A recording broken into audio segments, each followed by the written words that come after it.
Rebuilding your setup every tax season, even though it shouldn't be that way? Stop reconfiguring the same settings year after year. In this session, we'll finalize the firm identifiers for e-filing, set preparer information that actually carries forward, configure print settings so your returns assemble correctly, and create HomeBase views that show you exactly what matters. Let's get this right. Hello, everyone, and welcome to Intuit ProSeries webinar. This is Firm Administration and Setup. I am Diana Crawford. I am a CPA. I've been a CPA for about 34 years now. I like to help my clients with tax strategy. I consider myself a tax strategist, and I like to look towards the future, not just look towards the past. So planning helps with that. I served on Intuit's Tax Council for 5 years. I've presented at various professional organizations. And if I weren't here talking with you today about firm administration, I would much rather be in my garden or best yet at the beach. But we have some things to learn. So a disclaimer that this session is educational in nature and should not be construed as tax advice. The information is believed to be accurate, but there is always recent legislations, it seems, that can change with agency guidance. We don't have obligations to update you as attendees, so you want to make sure that you're monitoring authoritative guidance for updates. And every client's situation is, of course, unique, and so you would want to carefully consider the facts and circumstances before applying anything that we talk about in the webinar today. All right, so what are we going to cover today? So the first thing is firm identifiers. So if you need to create identifiers for your firm to get set up for e-filing and other items, we're going to help you through that, and also to know what your firm identification is within ProSeries as well. So we're going to cover both of those. And then also preparer information. So a little bit about my practice. We have two partners in our firm, myself and my partner, Teresa. And so we are both listed as preparers in ProSeries. So I'm going to show you how to set that up.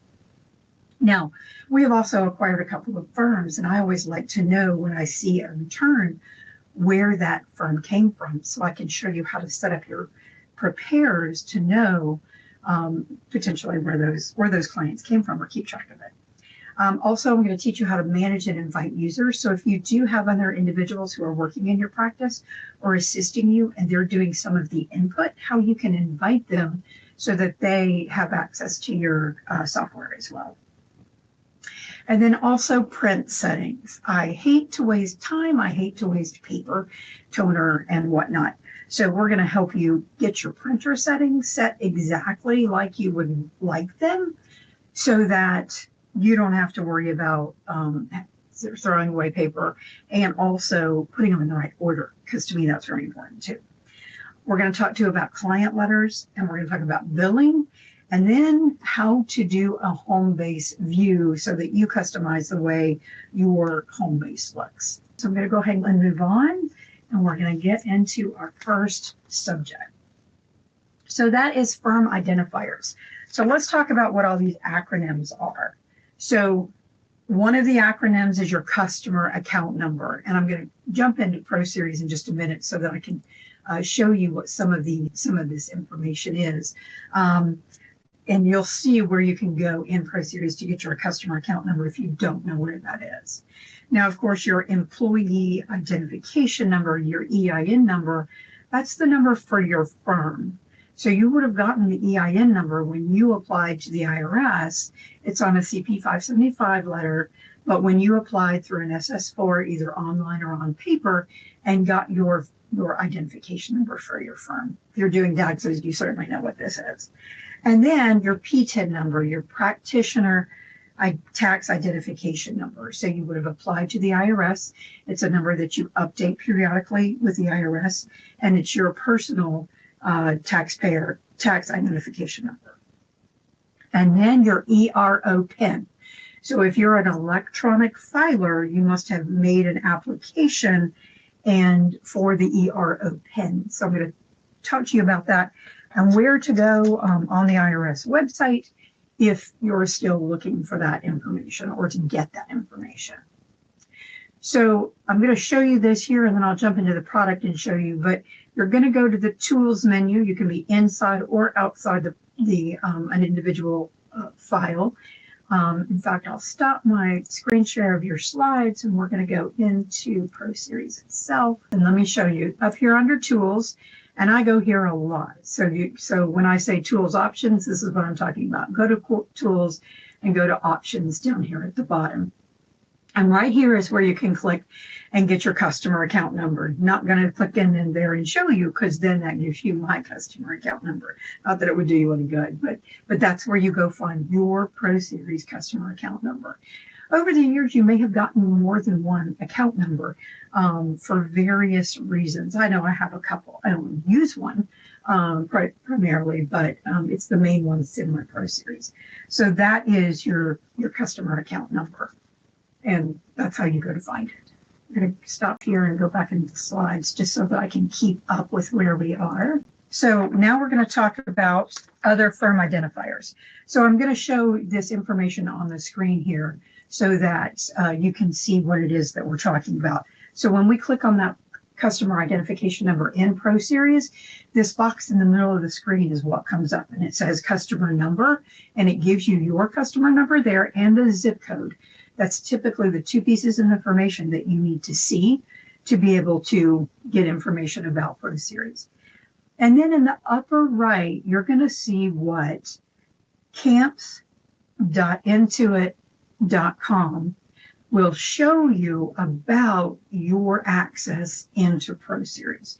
So when I went in the upper right screen here that you see in your slide and went there, this is where it shows me what products I have and I've signed up for. So this will tell you if you need to download it, all of the information about your about the forms if you need to get prior years. So you get a new computer and you can't find your install files. This is the information that's going to give you that there.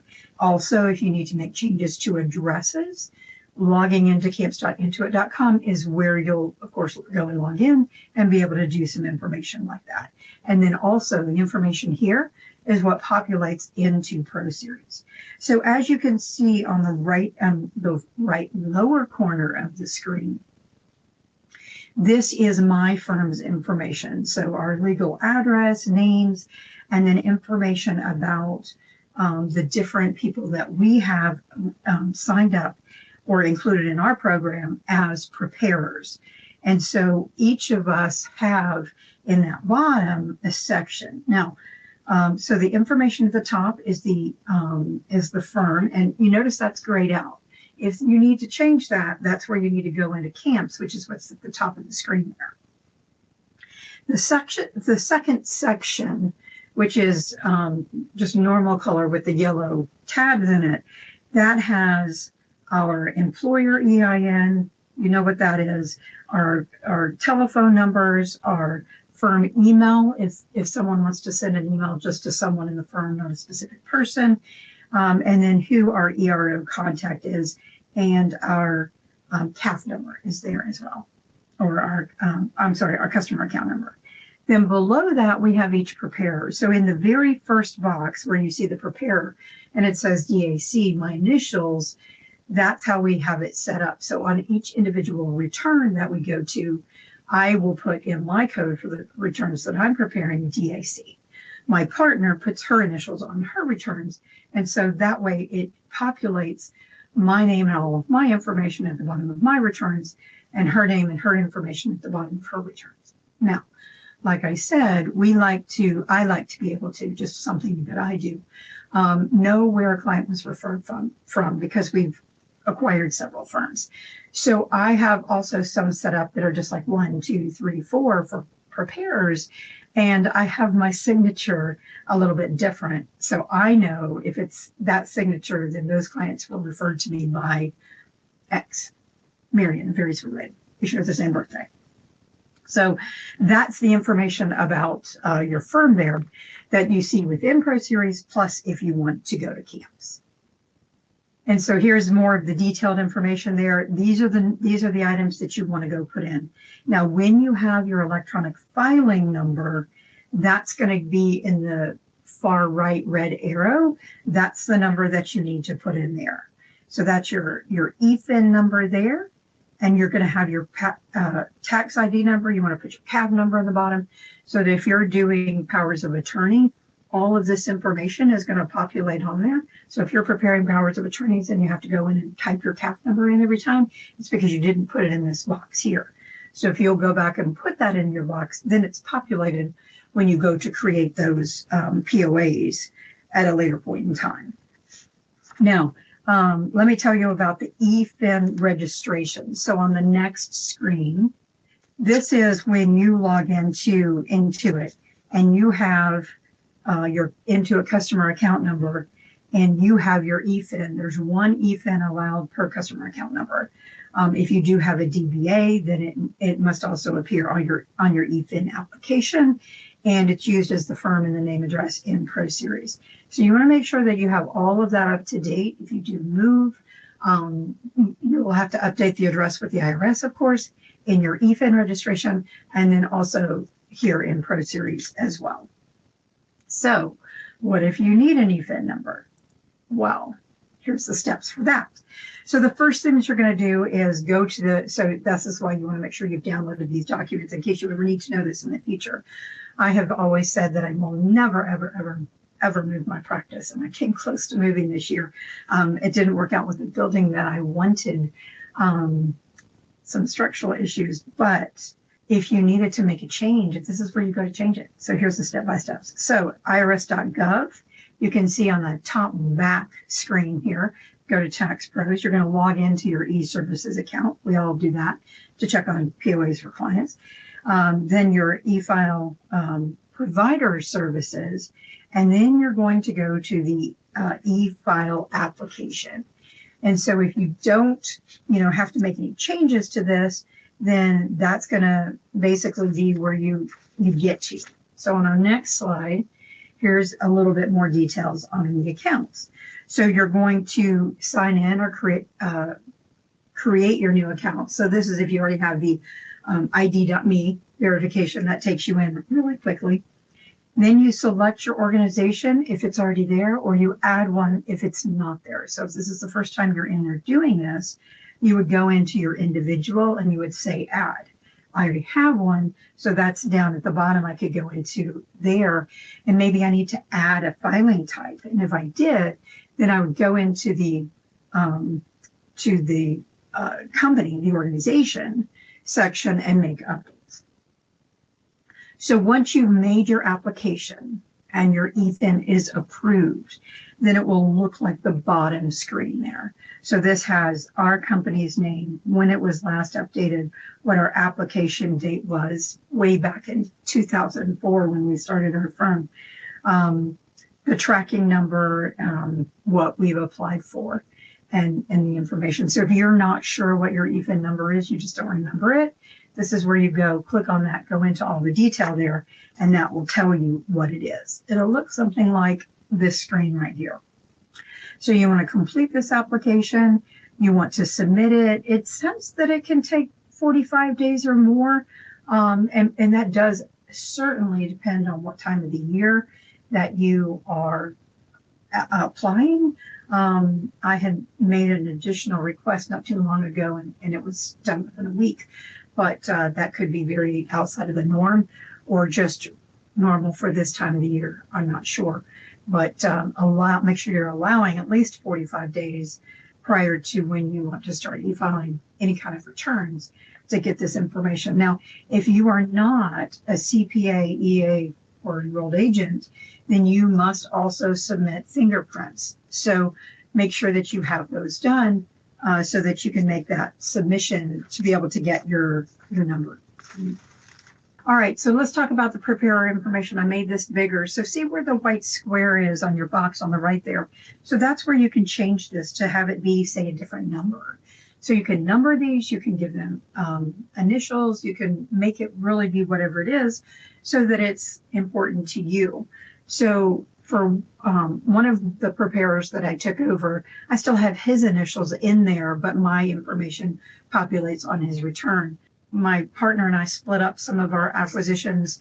I kept some of the acquisitions. So These numbers are different, but that's where you want to make sure you put your information. And remember, you want to put only the information that you necessarily want printing on the returns, because we now have PTINs. Way back in the day, we all had to put our socials on the bottom of returns, and then all of that information was floating around out there. So now we have PTINs. So I don't fill in the Social Security box, and that's not any issue, because you can have your PTIN printed on the return. So you can also choose what you want to have printed on the returns, maybe the email addresses, the phone numbers, anything like that. And each person has their electronic filing number. And so the ERO practitioner PIN needs to go beside each practitioner. As I mentioned, I have several preparers in here, so I have my same PIN on each one of those. It's not a different PIN, it's the same PIN for each ERO PIN that you have. And if you prepare any New York codes, then you can have an exception to having to apply for and get a New York taxpayer registration number. So if you do qualify being a CPA or EA or whatever the other qualifications are, you can go ahead and put this so that when you go to file New York state returns, you don't have to go to each return and say why you are exempted from having the New York preparer PIN. Okay, so that was quick. That's the preparer information there. I think we've covered that pretty well. So now let's talk about managing and inviting users. So in our practice, we do use quite a few individuals to help with some of the data entry. My partner and I review in detail every return before it goes out, but we have some help with some of the basic information being input. So we want to give users access to help us with that. So as you can see here, if you go, and this is one of those things too, that I can't demonstrate this in product because it takes it into live data from my firm. So if you go into tools and go as if you're going to options, like I had said before, but you're going to go to users and users and assigned rights down there at the bottom. It's highlighted in yellow. And then on the right, manage users. When you do that, a screen that looks like the bottom left is going to come up, and it will have every user that you have used to assign rights to in your ProSeries. I can tell you that I want to make sure I do this if anybody else is going to be in my ProSeries program, because I need to make sure that I have found a way to limit what it is that anyone else has access to. And so that is the best way to do that, is through those two, through the options. First, activating that you're going to use the right users and access rights, and then having each user have their own login. You don't want people sharing logins. You want to make sure that everyone has their own and that it's at their permission level. So you can add them, and all it is their name and their email, and this sends them an email, and they accept it, and then they pick their own password. And then at any time, if you want to remove those users, you can see how easy it is just to simply click on the remove and remove these as being users for your firm. So once you get your users, if you're going to go into, and I said it before, campstudyintuit.com, and that's going to take you to, you can get to a screen that shows who your users are. So manage users, and then each of your users there, your email, and the role that you've assigned them. Now I'm going to talk about roles here for a second, because roles also plays into, I know we're talking about ProSeries, but your primary admin role also plays into QuickBooks Online Accountant. So if you've ever wondered who do they mean by the primary admin, this is where you go to find what email address that you have selected as the primary admin. That's what you need to know. So you can see here we have some set up as employees, you have some set up as training support, you have whether they're active. And so if you need to change the level, not just delete them, which you could do on the prior screen, then you're going to go here and edit, maybe give them more permissions, give them less permissions, whatever it is. And there's 4 types of levels that you can give any person access into your ProSeries. And that is admin level, billing admin, an employee, or a training support. And so, of course, training support doesn't have access, I don't believe, to that real detailed information, but your employees and billing admin other have different levels of roles that they have that they can access and work with information within ProSeries. So this is how you manage and then invite those users into ProSeries. And, I just think it's a good practice to go look. And if you haven't looked for a while to see who still has a login to your ProSeries, that might be something that you just do as a preparation for getting ready to setting up a new year. Or it's something that you want to make sure that you're checking every time you renew your software and you're going through the initial setup. And I take the setup of my new ProSeries each year very seriously. And I'm going to show you some of those things in a few minutes about the print settings and the letters and everything else, because I am wanting to make sure that I have everything so that I don't have to do any extra work. Once I'm working in ProSeries, it's set up and ready to go. And number one here is just making sure that those who you want to have in your ProSeries are the ones that are in your ProSeries. Okay. Next, we're going to talk about print settings.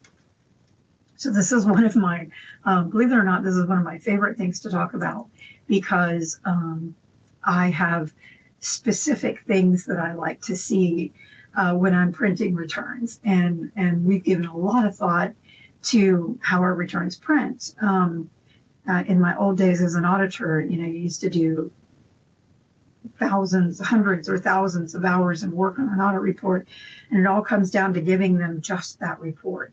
Same within a tax return. You spend all this time preparing the tax return, and your end result is that tax return product.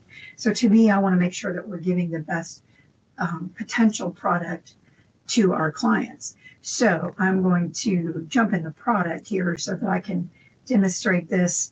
Now, if you printed out your documents or you're looking at the slides, you'll know some of this, but it's all in the going to the printer icon, the large one up to the left, and going to the global print options. So that's right above the print functions is the global print options. And then you have the first one, which is control which forms print. So this tells you that you can change. And I'll show you first up here, look at all the different products. Now, Time Junkie here, when I install my products, I install everything. I want every possible product that I might have to touch, including all the states, loaded. Does it take more space in my computer? Absolutely, but I don't care. I don't want to have to go be in the middle of the return and go download a state and update it and then save the file, go out, waste my time, come back in, do it once, always updates, and there you go. So you can see here that you have all your federal products, and then it starts with all the state products. So there's Alabama, Arizona, Arkansas, singing about those states, and it keeps going. So you can control which forms you want to print for every product that you have installed on your system. And what is your level of control? So you'll see here that there's about 10 folders. And so on those 10 folders, within each one of those, it details out what is printed. Now, I would highly recommend not changing any of the required government forms, because if it's required, you want to make sure that it's included. So I don't mess with that. I don't mess with any of the government forms. What I do mess with is the state or the statements. And so these are like election forms. Of course, I want those to print. If I've gone in and said I want to print an election with the return, then I want it to print. So these are all if used or if required. These are the statements. And then you have government forms that are not filed with the return. So this would be the estimated tax, vouchers, the 1045 application for send it to refund. You can see here what all of these are. So for example, do you want a power of attorney to print with the tax return? Maybe not. Maybe not with the filing copy. That's already set to say never. But maybe you don't want it saved with the client copy either. But if you're doing a prepare copy, you do. Again, personal preference, but give it thought, make this change here. So when it prints, you don't have to go to each return and change what prints. And I'll show you how to do that too, in case you ever do want to do that. And occasionally I have wanted to. Depreciation reports, please print these. Please include these, give these to your client. Certainly does help them along the way if they need those depreciation reports, or some of my clients just like to look at them, or they say, what did we take? If someone else needs them, they're included. So please include the depreciation reports. So how would you do that? We primarily print the client copy for our clients. So you would just say here, if used. If there's a depreciation schedule, please include it. And that's what we do. And so this is on the 1040. So this would be for the Schedule C. Here it is for the Schedule E, if they have a farm, and all of these others. You just go down and change that to if used. Now, what happens if you have, you're a little overzealous and you go through and you make all these changes and then you say, oh my gosh, what did I do? This is not printing at all like I really meant for it to. You can always go back and restore the default settings that were there from the very beginning, and then start over and go back. And so you can save this, but then go back and forth. So some of the other things, and I get tax returns from clients sometimes, and they have a relatively simple return, but there's 60 pages of a printout, and that's because all these supporting schedules are included. And sometimes those are very helpful. Sometimes they are not helpful at all. And so that's your prerogative as to whether you want to include all of those worksheets and what you do to your clients or not. Personal preference there. So here's some of the, an example of some of those that you can decide to or not include those statements when you're printing the return. All right, so let me go back here. So you see those were the W-2 worksheets, and you can keep going on down. You've got e-file, you've got reports and summaries. One of my favorite is the 2-year comparison. So you can see if there's any data, I'm going to provide that to my client, because when they say, what?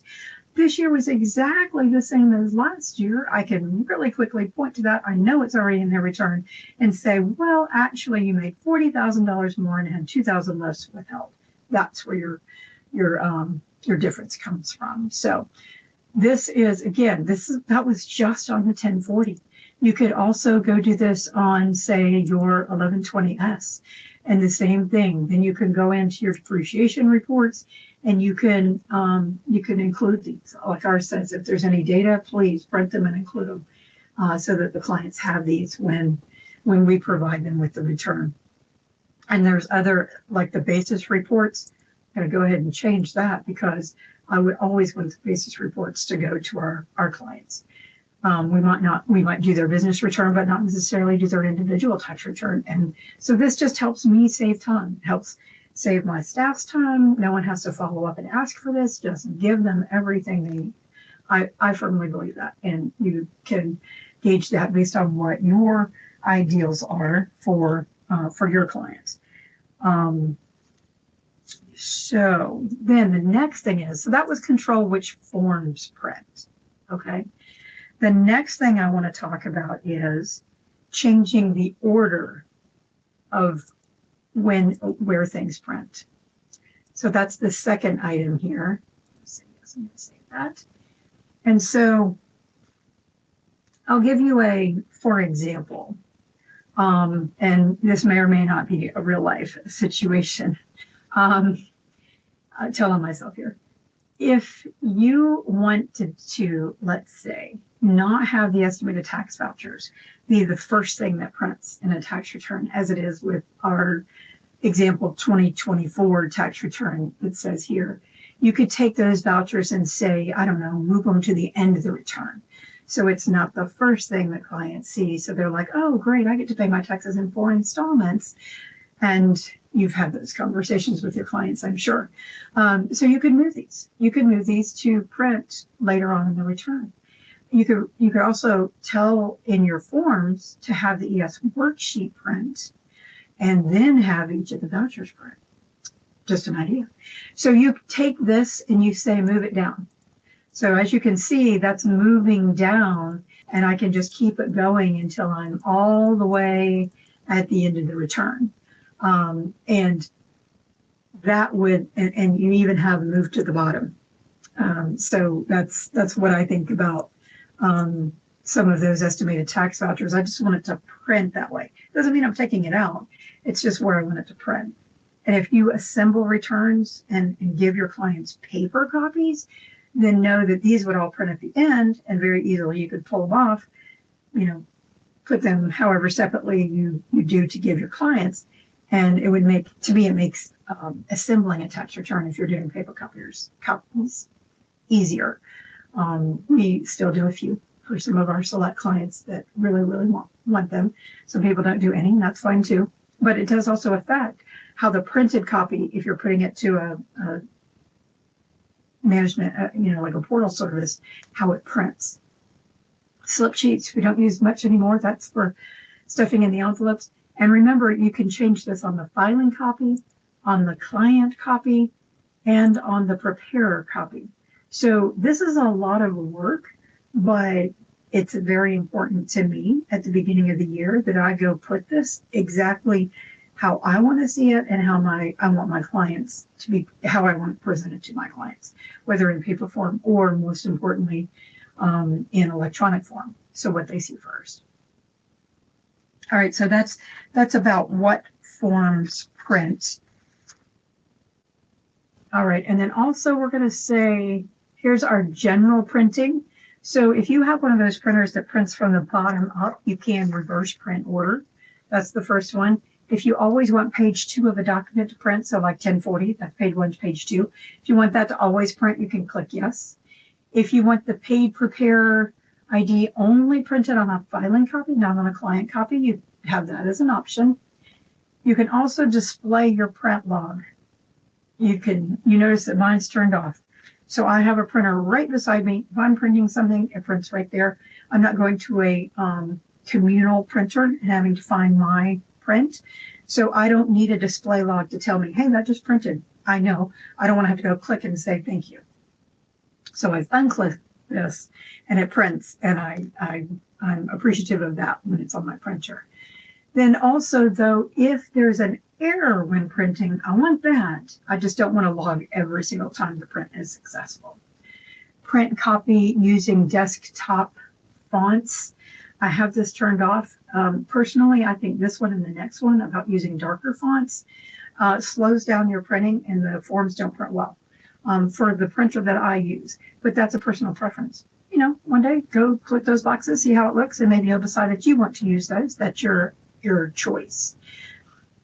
And advanced options about using Adobe Reader if you always want to print using the Adobe Reader. So what that means is when you print something, it first prints it to Adobe, and then you have to print from Adobe.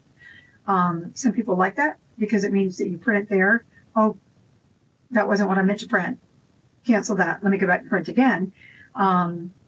Or if your printing process takes a very long time, I can tell you that printing to Adobe first speeds that up. So this is what I actually do. I don't know why that's not checked, but I guess because I always say print to PDF, and then I print from the PDF, and I can put this here and save myself that clip. So if you always want the PDF, the Adobe to print it, and then you print from the PDF, you can select that as an option.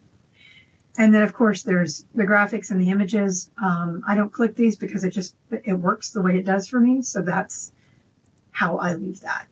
Now, if you do print organizers for your client, whether that be to a portal service or print in paper, what do you want it to include? Do you want it to include the supporting statements, the smart worksheets, the reminder notes, the overrides? The reminder notes and overrides I take as for me, so I don't include those in the organizer. But you might want to include the smart worksheets. Again, your preference. But know that you have a choice. So now that you've got the option, make sure that you're going and making the selection. And then you have the print with returns. So if you want the reminders to print, if you want the client presentation to present. So if that's something that you do for all of your clients, the client presentation, if you've never seen it, go take a look at it. It's very, to me, it's very helpful, informative. I don't necessarily do it for every client every year, but I do it some. If you're going to use ProSeries to bill your clients, you can also have it print the invoice, and you can set that up to always print from within these from within this print with return option screen. And then you can have diagnostics print.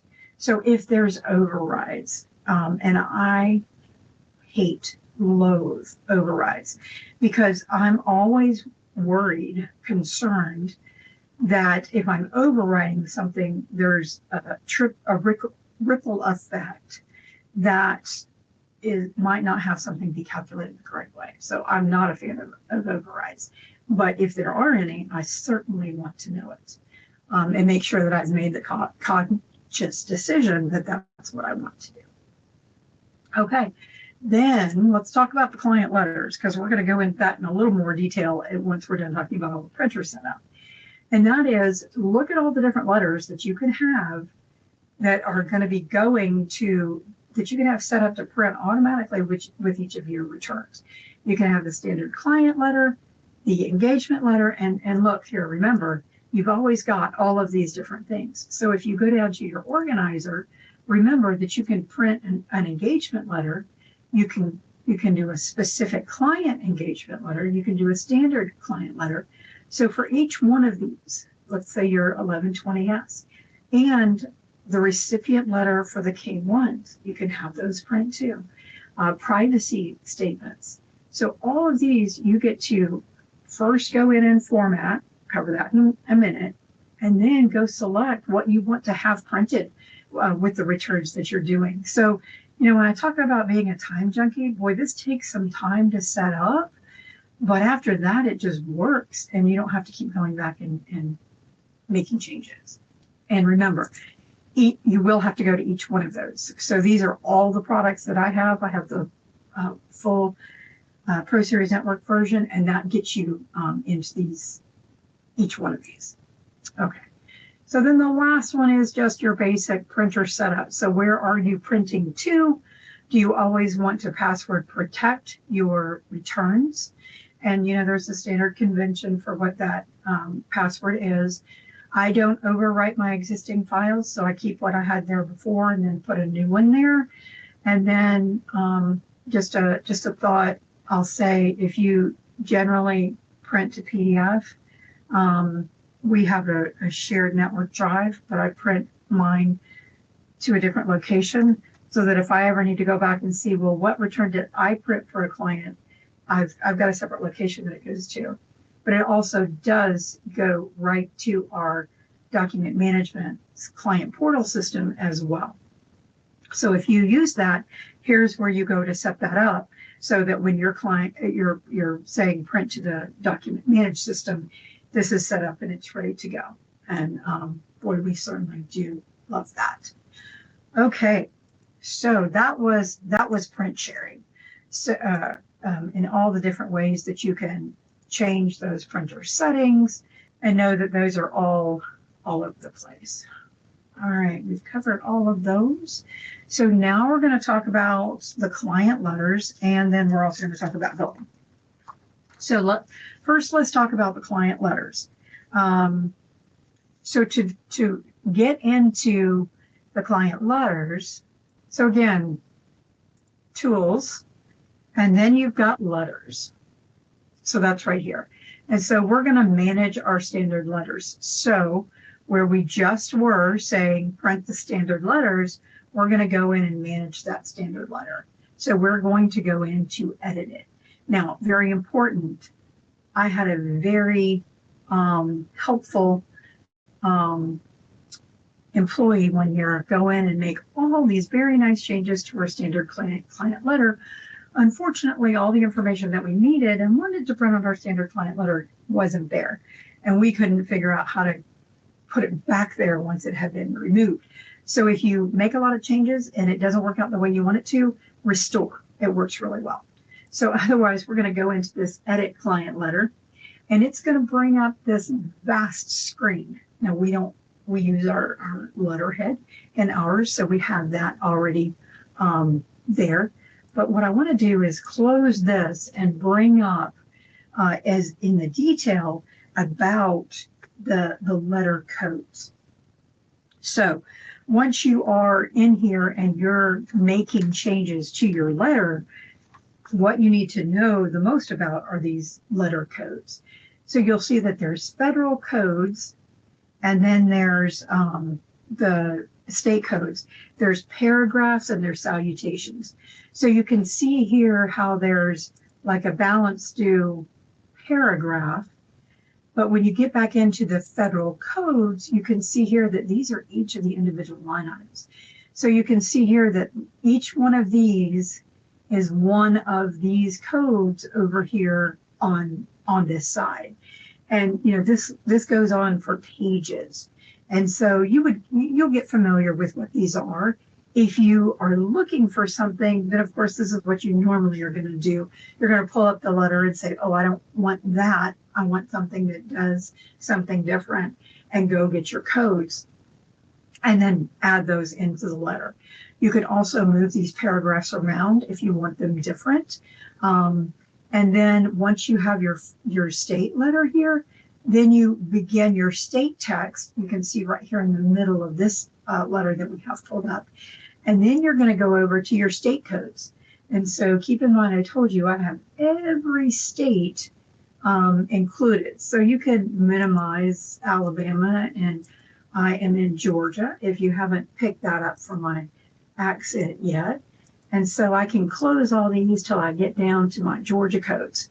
And so obviously these are going to be the generic codes, but if you wanted to do something that was specific for a state, then you could put that into your specific state code. So there's state codes, state paragraphs, federal codes, federal paragraphs. And like I said, there's a refresh. So if you get too involved and get too much in there, you can always go back and make that change and fix that. And then if you work on this and think, I wonder how that looks. This letter with the looking glass icon at the top, if you click on that, that's going to say, okay, this is how this letter looks to the client now. Is this how you want it? And so yes or no, you can print it, you can go to the next page, you can close it, go back and make more changes. And then of course, once you're done, just make sure you do a save. One of the other things I'll tell you about just really quick is the page setup. So file, page setup. And what this does is allows you to change the margins, because I like to try to get my letters all on one page. Save paper, save time, save toner. And so I change these margins to be a little bit different than what they come as standard. So if I change these, then that means when I go look at this letter, then it's probably going to all fit on one page. Still won't get the signature, but I'll move it around till it does. So that's how you make the changes and then save on the client letter. And as I'm just going to exit out of here, I'm not going to make any changes.